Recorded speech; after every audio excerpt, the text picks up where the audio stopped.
నీ ఫేమ్ ని కూడా యూజ్ చేద్దాం అనేసి అట్లా వచ్చి హ్యాండ్ ఇచ్చిన వాళ్ళు ఉన్నారా? ఉన్నారు. అదే కదా దానివల్ల నేను ఇంత సఫర్ అయినా. ఎలా అంటే నేను వాళ్ళ రీల్స్ కూడా ఆపేసిన, అంత సఫర్ అయినా నేను. ఎందుకని? ఇప్పుడు నా గురించి నా ఫ్రెండ్స్కే నా గురించి బ్యాడ్గా చెప్పారు, నా ఫ్రెండ్స్కే నా గురించి ఆమె అట్లా ఆమె ఇట్లా అని. ఫేమ్ అయింది నా దగ్గర, చెప్పింది మళ్ళీ మా ఫ్రెండ్స్ దగ్గర.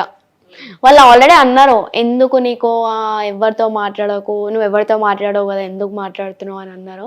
నేను అవన్నీ పట్టించుకోలే, అరే ఉంటుంది కదా, ఎవరు లేరు, ఉంటారు కదా లైట్. ఓకే. ఇన్స్టాగ్రామ్లో జనరల్గా ఫేస్ చేసే ప్రాబ్లమ్స్ ఏమైనా ఉన్నాయా? ఇన్స్టాగ్రామ్లోనా అదే ట్రోలింగ్సే. ట్రోలింగ్, ఇంకా నా ట్రోలింగ్ నాకు పెట్టడం. ఇంకా అంటే ఇంకా నాకు ఎలా మెసేజ్ చేస్తారు అంటే, నేను ఎవరు మెసేజ్ యాక్సెప్ట్ చేయను యాక్చువల్లీ.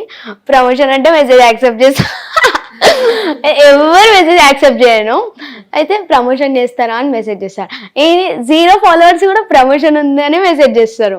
ఇంకా నేను యాక్సెప్ట్ చేసేస్తా అని చెప్పి. సో ఇప్పుడు అట్లా ఏమి యాక్సెప్ట్ చేస్తలే. చూసి బ్రాండింగ్ అయితే లేదంటే ఏదన్నా బిజినెస్ అయితే ఏమన్నా మనకి నాకు డైరెక్ట్ ఈమెయిల్ నుంచి వస్తుంది అక్క. ఈమెయిల్ పెడతా కదా, ఈమెయిల్కి వచ్చేస్తుంది.